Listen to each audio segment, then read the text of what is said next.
샬롬 하나님 평강과 능력이 넘치길 간절히 소망합니다.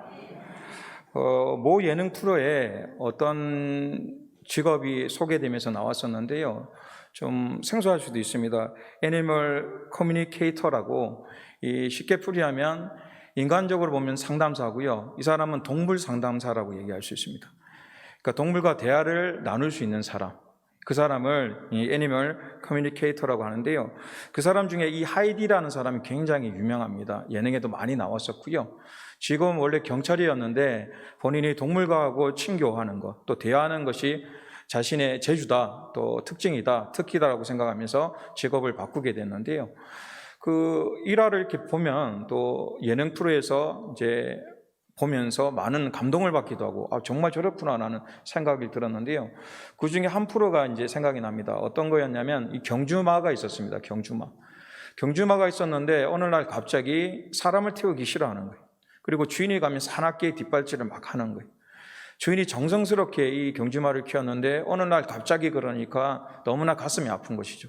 그래서 온 식구가 달래기도 하고, 조금 먹이를 주면서도 하는데도 변함없이 그렇게 하는 거예요. 경주마가 뛰지 못하면, 사람을 태우지 않으면 그것은 끝났다고 봐야 되는 것이죠. 다른 말로 죽음과 직결되는 일인데, 이 주인이 너무나 사랑했기에 끝까지 참고 있냐면서 그것을 달리기 시작했죠. 그래도 안 돼서 이제 이 하이디라는 사람한테 부탁을 하게 된 것이죠. 그리고 그 사람이 이제 며칠을 지내면서 그 말과 여러 가지 교감을 하면서 뭐라는 얘기를 하냐면, 수년 전에 혹시 이 아기를, 이제 다른 말로 말이 임신을 하여서 새끼를 낳은 적이 있냐 그러니까 있다 그러는 거죠.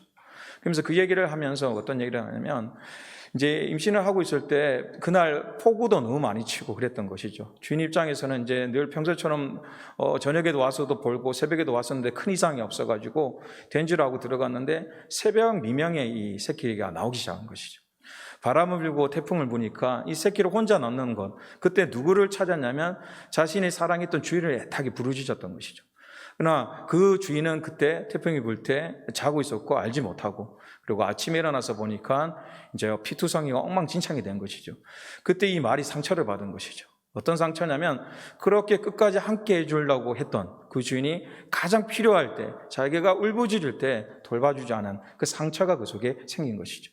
그래서 그때부터는 주인과 교감을 하기 싫어하고 사람이 싫어했던 그 모습이죠. 그 얘기를 하니까 주인이 펑펑 울면서 얘기를 하는 것이죠. 그리고 그 경주마를 쓰다듬으면서 정말 진심을 다해서 동물이지만 미안하다고 사과를 하는 것이죠. 정말 몰랐다고. 그때 너무너무 사랑했고 잘 돌봐주려고 그랬는데, 그때 잠깐 사이에 그런 일이 생겨서 정말 미안하다고 얘기했는데, 신기하게 그 사건 이후에 경주마가 사람을 한 달 튀우기 시작하는 것이죠. 그리고 정상적으로 돌아왔던 것, 그것을 보면서 야, 정말 대단하다, 신기하다, 놀랍다라는 얘기를 드렸는데요. 이 얘기를 왜 드리냐면, 제가 지역 주간 때마다 말씀을 드리죠. 연관시켜서 이렇게 됐으면 좋겠습니다, 이 지역은 이러한 목적을 가지고 기도했으면 좋겠습니다라고 말씀드렸는데요. 이 사지역이 이러한 역할을 좀 했으면 좋겠습니다. 커뮤니케이터 같은 사람, 다른 말로 어떤 사람과 어떤 사람의 어려움이 생기면 그 사이에서 서로의 마음을 풀어줄 수 있는 것, 더 나아가서 교회에 어려움이 있을 때, 목회자와 성도들, 아니면 성도와 성도 간에, 직분자 간에 어려움이 있을 때마다 그들을 부여잡고 기도함을 통하여 그러한 통로를 만들 수 있는, 그러한 의사와 대화의 통로가 될 수 있는 지역이 되길 간절히 소망합니다. 그것을 목적을 삼으시고 계속적으로 기도하시고 그러한 역할을 감당할 수 있는 귀한 지역, 능력의 지역이 되길 간절히 소망합니다. 기도하겠습니다.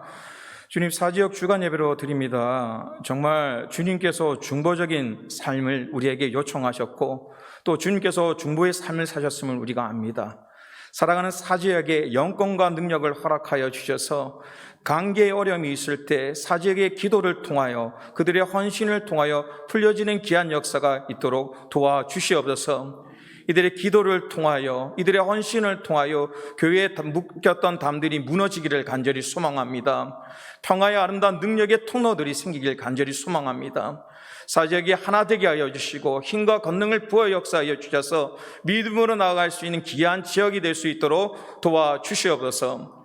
특별히 이 자리에 예배를 사모함으로 이 자리에 모였습니다. 또 영상으로 예배를 드립니다. 주님께서 함께하여 주시고 이 예배를 통하여 하나님의 음성이 들려줄 수 있도록 도우시고 인도하여 주시옵소서. 성령의 충만한 시간이 되길 간절히 소망합니다. 믿음의 회복이 일어나며 치료의 회복이 일어날 수 있는 귀한 시간이 되길 간절히 소망합니다. 역사하여 주시옵소서. 모든 권세가 주께 있음을 고백하며 살아계신 주 예수 그리스도의 이름으로 기도합니다. 아멘. 서로 한번 인사를 했으면 좋겠습니다. 행복하십니까?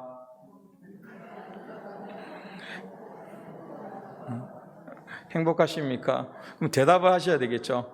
좌측에 있는 분이 행복하십니까? 질문을 먼저 하시면 저는 어떻습니다 라고 얘기하는 것이죠.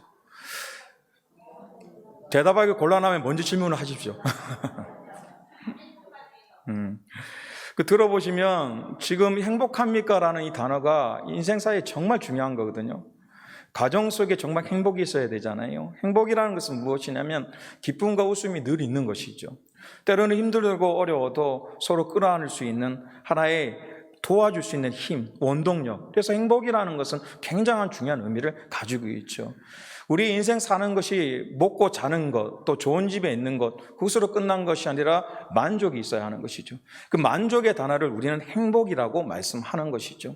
좀 작은 집에 살아도 내가 만족하면 행복하다고 고백하는 것입니다. 때로는 몸이 좀 불편하고 어려워도 내가 행복하다면 행복하다고 말할 수 있는 것이죠. 가정에 자녀에 좀 어려움이 있고 또 가정마다 소소한 또 때로는 큰 문제들이 있지만 자신이 표현할 때 저는 행복합니다라고 얘기하면 그것은 만족이다라고 표현할 수 있는 것이죠. 그렇다면 오늘 다시 한번 우리가 스스로 질문해 보는 것이죠. 우리의 가정은 정말 행복한가? 정말 우리의 가정은 행복한가? 아니면 우리 교회는 정말 행복한가? 우리의 전화는 정말 행복한가? 나의 삶은 정말 행복한가? 행복함으로 살고 있는가? 제가 이제 청년부로 담당이다 보니까 청년들에게 관심이 많잖아요. 그래서 유수거리나 여러 가지 이제 이슈가 있으면 찾아보는데 이번에 최근에 청소년들이 이제 모여가지고 이 지능적으로 학습력이 얼마나 뛰어나냐 이것을 했었는데 우리나라가 전 세계 4위를 했거든요. 4위. 정말 똑똑한 민족이잖아요. 근데 아쉽게도 만족감, 행복 지수를 하니까 꼴찌가 나온 것이죠. 그 행복하지 않는 이유가 뭐냐 물어보니까 불안하다는 것이죠. 내가 정말 잘하고 있는지, 앞으로 잘할 수 있는지에 대한 두려움들이 있다라고 얘기하는 것이죠. 오늘 우리 삶 속에 행복하지 않는다 이유가 있죠. 왜입니까? 상처가 있기 때문인 것이죠. 뭔가 무너졌던 상처를 지금 앓고 있고 진행 중기에 우리는 행복하다 할 수 없다는 것이죠. 이 상처라는 것은 크게 세 가지로 우리가 상처를 받게 되죠. 첫 번째는 무엇입니까? 시대의 상처가 있죠. 시대의 상처라는 것은 무엇입니까? 전쟁을 겪었든지 아니면 저 같으면 IMF 그리고 코로나 그리고 삼풍백화점부터 또 세월호 사건, 수많은 나의 이 시대를 살아가면서 어쩔 수 없이 당할 수밖에 없었던 그 상처와 고통들이 늘 있죠. 지금 또 코로나 때문에 너무너무 가슴 아프죠. 수능에 이번에 TV에 나오니까 수능 끝나고 나오니까 한 딸이 어머니께 막 뛰어가면서 서로 끌어안고 막 우는 거예요. 왜 우냐면 너무 부담감이 컸던 거예요. 왜냐하면 코로나 확진자도 나오고 코로나 상태에서 그 아이는 또 치게 되었으니까 그 마음적으로 너무너무 가슴 아파하는 그 격리 수용해서 혼자 시험을 쳐야 했던 그러한 과정 통해서 끝나니까 이 서러움과 그것들이 너무너무 나오고 이번에 수능 또 17%가 포기를 하고 돌아갔다고 얘기할 만큼 그 아이들에게 상처가 되는 것이죠. 지금 1년 돌아보면 공부도 하지 못하였고 또 청년들도 직장을 가고 싶었는데 가지 못하는 어쩔 수 없는 세대 속에 처하는 그 시대적인 상처들을 가지고 있죠. 두 번째는 무엇입니까? 가정의 상처를 가지고 있죠. 사람마다. 저 같은 경우에는 얘기 드렸죠. 어린 나이에 이제 누님 돌아가시고 교통사고로 돌아가시고 또 아버지 사우디 때문에 오랜 기간 또 가셨고 또 IMF를 통해서 그 시대 많이 망하셨잖아요. 저희 가정도 완전히 망한 상태였고 또 여러 가지 가정, 그러한 가정 속에서 시대적인 아픔과 그 속에 살아감을 통하여 또 겪는 여러 가지 아픔들, 그 아픔을 또 가지고 있죠. 그리고 지금 코로나, 목회자로서도 너무너무 큰 상처가 되고 아쉬움이 일어나는 것이죠. 뭔가 하고 싶었고 꿈을 펼치고 싶었던 그것이 주의 종들의 마음일 거라 믿고 성도의 마음이라고 믿습니다. 그러나 예배 드리는 것, 모이는 것 하나부터 정말 골치 아프고 고통스럽고 괴로움으로 이 연말을 보내야 된다는 것. 더 나아가서 대강절의 크리스마스, 그러한 큰 역사적인 은혜의 날이 있는데도 여러 가지 부담감을 안고 나가야 한다는 것. 그것이 어떻게 보면 목회자로서 또 여러분의 상처가 될 수 있는, 또 가정의 상처가 될 수 있는 아픔이 되는 것이죠. 그리고 시대적으로 또 가정의 아픔들이 결과적으로 어떤 아픔을 만드냐면 개인의 상처가 되고 아픔이 된다는 것이죠. 그리고 관계 속에 수많은 것들, 이것을 통하여 우리를 행복하지 못하게 만드는 더 큰 상처에 못이 되는 안타까움이 있는 것이죠. 그러나 감사한 것은 이러한 상처가 흉터가 되면 아물어지는 역사가 있지만, 어떤 상처는 흉터가 되지 못하고 계속적으로 더 깊게 아파가는 그런 모습이 있다는 것이죠. 아문 것이 아니라 더 갈수록 뽑히지 못해 녹이 슬어가고 더 고통스러운 그런 상처들을 안고 있는 사람들이 있기에 행복한 가정과 행복한 삶이 없는 그러한 단계 속에 있다는 것이죠. 오늘 이 얘기를 왜 드립니까? 오늘 본문에 나오는 이 여인은 큰 상처를 가지고 있습니다. 행복할 수 없는 가정, 행복할 수 없는 요건을 가지고 있죠. 이유가 무엇입니까? 오늘 1절 말씀을 같이 합독하도록 하겠습니다. 1절 말씀입니다. 선지자의 제자들의 아내 중에 한 여인이 엘리사에게 부르짖어 이르되, 당신의 종 나의 남편이 이미 죽었는데 당신의 종이 여호와를 경외한 줄은 당신이 아시는 바니이다. 이제 빚준 사람이 와서 나의 두 아이를 데려가 그의 종을 삼고자 하나이다 하니라고 말씀하고 있죠. 이 한 요절에 시대적인 아픔, 가정의 아픔, 개인의 아픔이 다 나올 수밖에 없는 상황이었죠. 어떤 아픔이 있었습니까? 그 시대 속에서 하나님을 온전히 믿을 수 없는 그러한 시대였고, 탄압과 괴로움들이 있는 그 시대 속에 살았다는 것을 알고요. 두 번째는 가정적으로 가장 있어야 할 남편이 죽게 되었죠. 엘리사의 주의 종으로서 하나님을 일을 하다가 어떠한 상을 통해서 죽게 되었다라고 얘기를 하고 있죠. 그리고 더 가슴 아픈 것은 두 아이가 어떻게 된다고요? 오늘 종으로 팔려가야 한다. 그리고 너무 큰 상처는 무엇이냐면 아무것도 할 수 없다는 것이죠. 남편이 죽고 두 아이가 지금 종으로 팔려가야 할 그 어려움 속에서 더 슬프고 괴로운 것은 아무것도 할 수 없는 어려움. 지금 또 갑으로 산다는 것, 온전한 가정으로 살지 못한다는 것은 많은 사람에게 큰 상처가 되는 것이죠. 또 이 시대를 살아가면 알게 모르게 원치 않지만 그러한 사랑과 은혜로서 살아가는 것이 아니라 깊은 상처로 당하고 살아가는 인생도 있습니다. 어떤 부분은 아무로서 흉터라도 남지만 어떠한 부분에서는 계속 골마감을 통하여 괴로워지고 행복지 못하는 안타까운 일들이 참 있죠. 전에 모 프로그램, 조금 오래된 프로그램이 있었는데 그때 국영방송이었던 걸로 기억됩니다. 그것이 신앙의 관계에 대한 국동방송이 아닌 국영방송에서 뭘 보여줬냐면 인도의 힌두교를 믿잖아요. 그래서 인도의 이란 좀 어려운 가부들의 그 가정들을 다큐멘터리를 하는 것이 있었는데, 그 당시에 어떤 것을 보여줬냐면 이 인도의 남자들이 경제권을 가지고 조금 성장하려면 한 40살 정도 돼야 기본 결혼할 수 있는 준비가 된다고 얘기를 하는 것이죠. 그러면 당연히 여자들은 10대에서 20대 좀 젊은 나이에 갈 수밖에 없는 상황이 되는 것이죠. 그 다큐멘터리는 40살이 됐던 청년이 이제 10대에서 이제 중반에서 후반으로 넘어가는 그 나이, 17세에서 18세 정도 되는 아이와 결혼하게 이렇게 되는 것이죠. 부모님 허락하에 결혼을 하게 되고, 그래도 서로 잘 맞아서 한 4개월 정도 행복하게 살았는데 남편이 교통사고로 갑자기 죽게 되는 것이죠. 그러면 우리가 생각할 때 이제 나이가 어리고 남편이 죽게 되면 당연히 어디로 돌아가야 되죠? 자신의 친정으로 돌아가야 되잖아요. 친정에서 받아주질 않는 거예요. 왜? 결혼했기 때문에. 그리고 재산 분할에 대한 어려움이 있기 때문에 받아주지 않는 것이죠. 자신의 있던 남편의 있던 집에도 있을 수 없고 친정도 받아주지 않으니까 그가 갔던 것이 어디냐면 힌두교 신전이죠. 그러한 사람들, 그러한 가부만 모이는 것이에요. 그럼 그들은 어떻게 사냐면 신전에 모여서 기도하고, 신전에 모였던 사람들이 음식을 먹고 나가면 청소와 설거지를 해주고 돈을 받는 것이 아니라, 먹고 살만한 것이 아니라 정말 생명만 유지할 수 있는 그런 음식만 받고 그냥 살아가는 것이죠. 근데 놀라운 사건은 뭐냐면 거기 보니까 70세, 80세 노인들이 있는 거예요. 그들이 인터뷰를 하니까 그들도 10대에 와서 지금까지 있는 거예요. 너무너무 가슴 아픈 일이잖아요. 그 현실, 그것이 뭐 몇백 년 전이 아니라 최근에도 계속 이루어지는 일. 이슬람권은 너무너무 더 심하고요. 여자 혼자 세상을 산다는 것. 이슬람은 지금 또 청바지를 입고 피자집에 일하면 아버지가 명예훼손이라고 자신의 딸을 죽이는 일이 일어나고 있는 것이죠. 운전면허를 했다고 맞기도 하고 감옥 가기도 하는 그 시대. 무슨 말씀을 드리냐면 최근 또 연자본자 탄압과 어려움 속에 사는 것이 힘든데 이 시대에 갑으로서 살아간다는 것이 얼마나 비참하며 어려운 삶을 살고 있었냐는 것이죠. 그리고 더 나아가서 두 아들이 종으로 팔려간다. 생각을 한번 해보십시오. 정말 내 사랑하는 아들이 오늘 종으로 팔려가야 되는데 아무것도 할 수 없는, 이 속에서 어떻게 행복을 바라보며 또 행복을 기대할 수 있겠습니까? 정말 처절하게 무너져서 더 이상 행복할 수 있는 길과 통로를 발견할 수 없는 그러한 일들. 어떻게 보면 이 가부의 아픔이 때로는 우리의 아픔이며 우리의 문제이며 우리의 괴로움인 것이죠.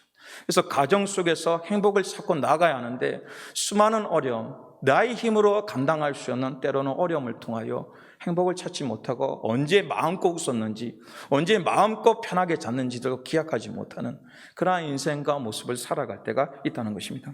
그러면 이러한 상황 속에서 어떻게 하나님은 상처를 흉터로 바꿀 수 있는 은혜를 주셨는가? 2절 말씀을 보도록 하겠습니다. 2절 말씀. 엘리사가 찾아와서 질문하게 되죠. 그 연에 찾아가서 요청하게 되고 그러한 요청권에서 엘리사의 대화를 이렇게 하고 있죠. 2절 말씀 합독하도록 하겠습니다. 엘리사가 그에게 이르되 내가 너를 위하여 어떻게 하랴? 내 집에 무엇이 있는지 내게 말하라. 그가 이르되 계집종의 집에 기름 한 그릇 외에는 아무것도 없나이다 하니라고 말씀하시죠. 엘리사를 찾아갔죠. 이렇게 얘기를 했죠. 그리고 엘리사가 뭐라고 얘기하냐면 이렇게 얘기해야 되는 것이잖아요. 내가 이것이 없는 걸 알잖아요. 지금 돈이 없고 어려움이 있어서 요청하고 있으면 내가 얼마가 필요하냐 주겠다라든지 아니면 이 문제를 해결해 줘야겠다라고 얘기하는데 뭐라고 묻냐면 그러면 너 가진 거 뭐 있냐? 너 집에 무엇을 가지고 있냐? 얘기를 하는 것이죠. 너무나 당황스럽지 않아요? 지금 너무나 이 물을 풀을 수 없어서 찾아가서 질문을 하는데 그가 도리어 반문하는 것이죠. 그러면 너가 가진 것이 무엇인가? 그때 이 여인은 뭐라고 얘기하죠? 집에 그릇 한 그릇 외에는 아무것도 없다라고 얘기하죠. 그럼 여러분 상식선에 지금 아들이 종으로 팔려가려면 자신의 집에 있는 것은 다 팔았을까요? 안 팔았을까요? 돈 될 만한 것은 다 팔고 기름 한 병 남았다는 것은 일단 기름이 없는 병일 것이고 너무나 낡고 오래되어서 더 이상 팔 수 없는 그러한 병을 얘기하는 것이죠. 자신의 인생에 무엇만 남았냐면 이 어려움 속에서 행복으로 찾아갈 글귀 속에 남은 것은 하나밖에 없는데 낡고 기름이 없고 팔 수도 없는 아무런 소용이 없는 병 하나만 가졌다라고 고백하게 된다는 것입니다.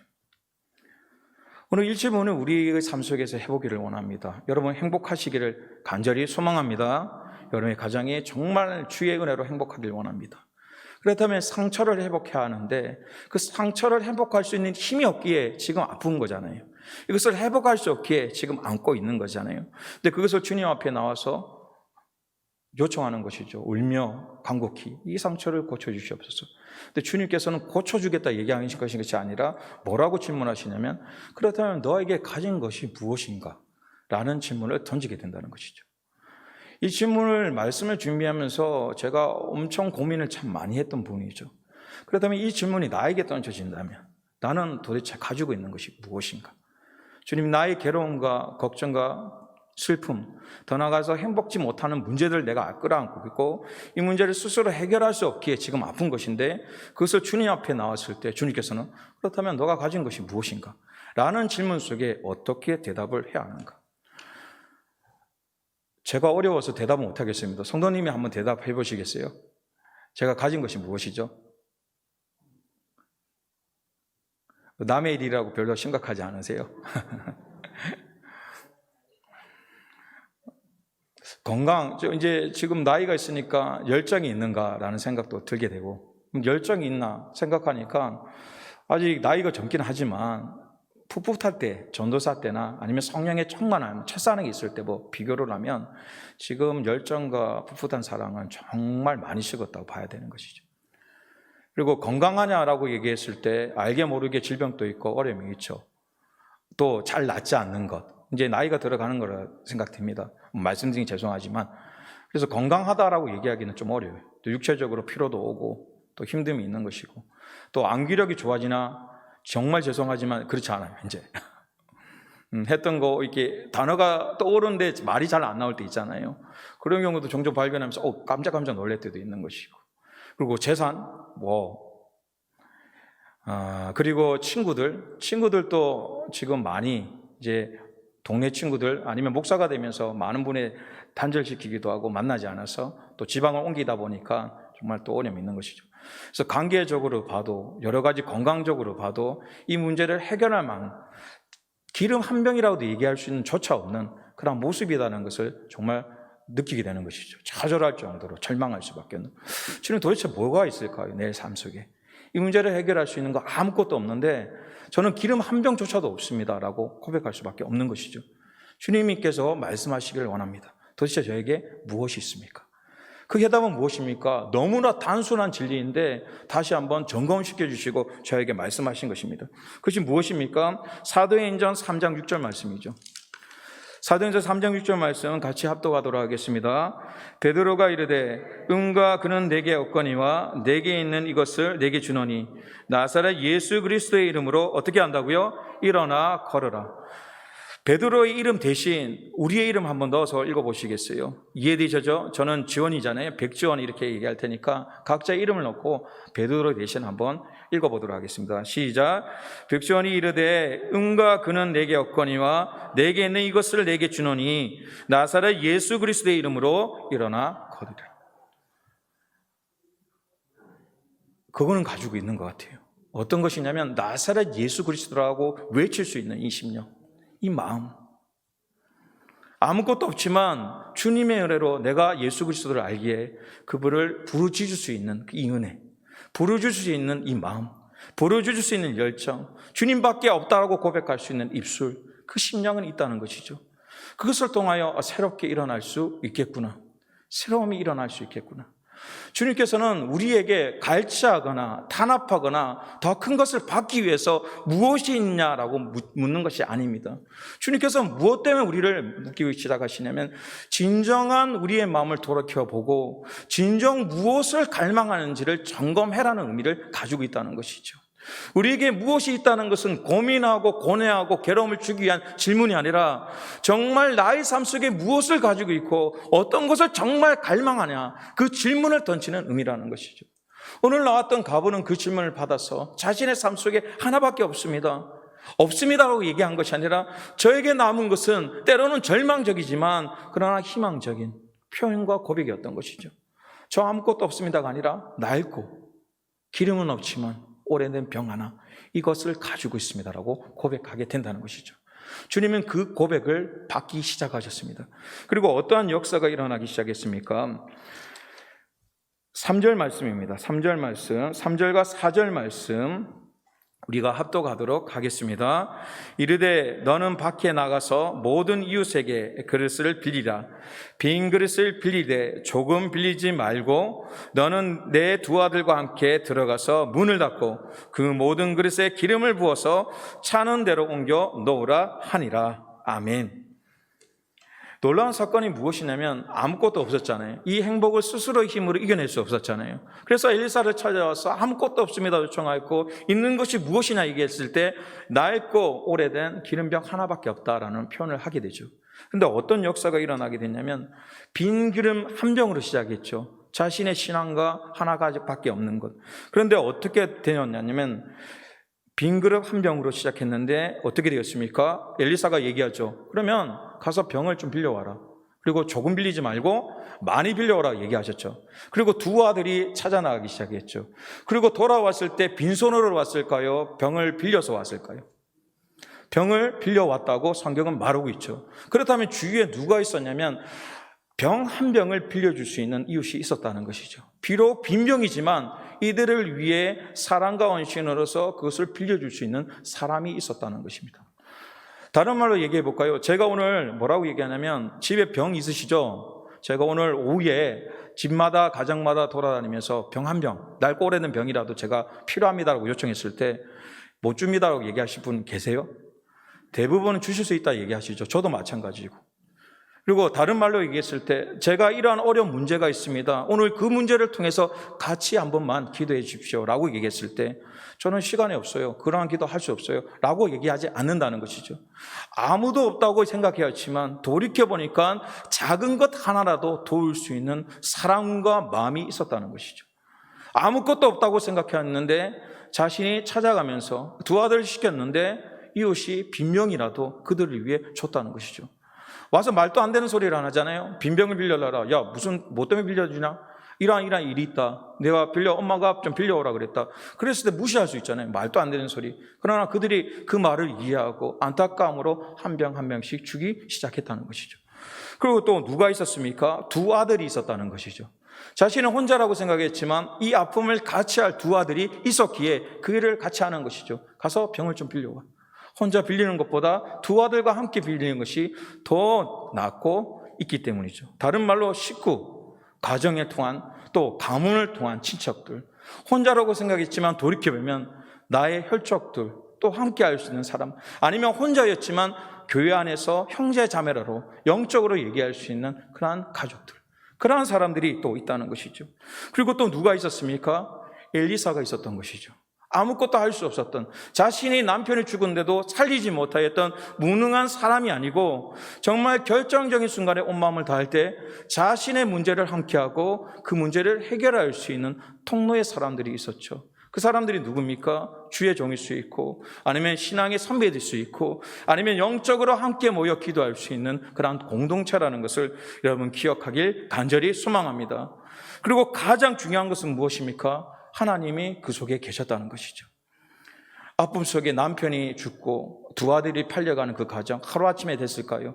절대 그렇지 않죠.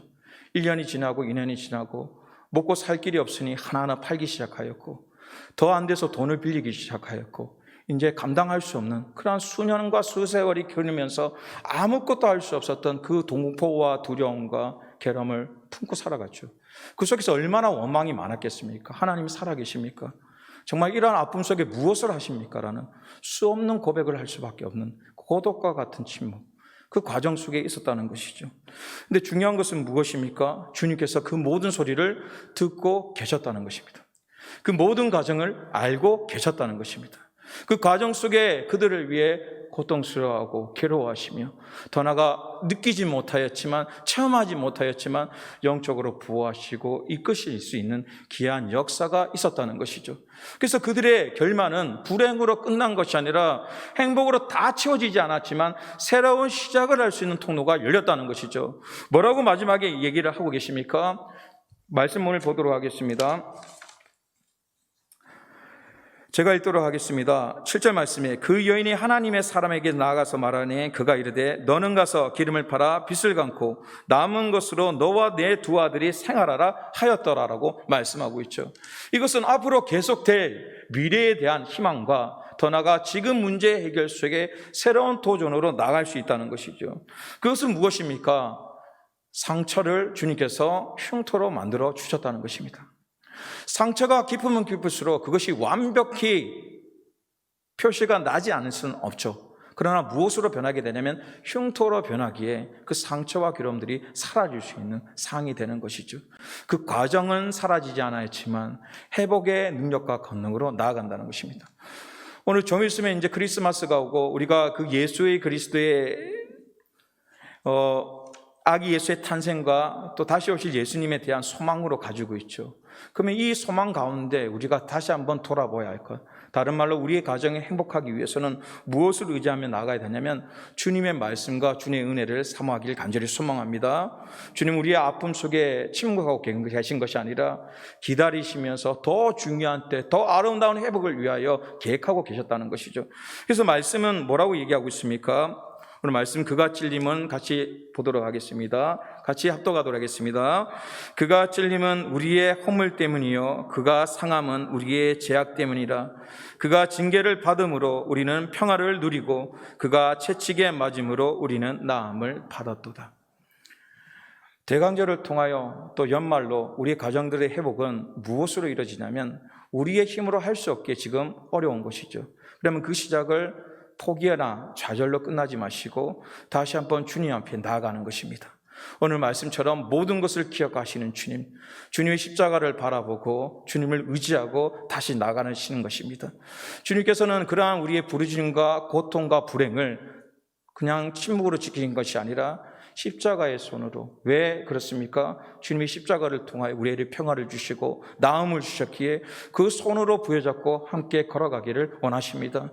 지금 불행하십니까? 회복의 역사가 오늘부터 시작되길 원합니다. 우리의 힘과 능력이 아닌 주님의 십자가의 손, 주님의 능력의 손으로, 그 보혈의 손으로 주님과 함께 다시 한번 회복할 수 있는 그러한 역사와 능력이 되길 원하고요. 그러한 역사의 고백이 있을 때 전에 보이지 않았던 문제 해결의 방법들이 하나하나 보여줄 줄 믿습니다. 그래 하나님께 간증하고 영광 돌릴 수 있는, 정말 가정이 하나님의 능력으로 회복될 수 있는, 행복할 수 있는 귀한 가정이 되길 간절히 소망합니다. 이 시간은 간절한 마음으로 기도하도록 하겠습니다.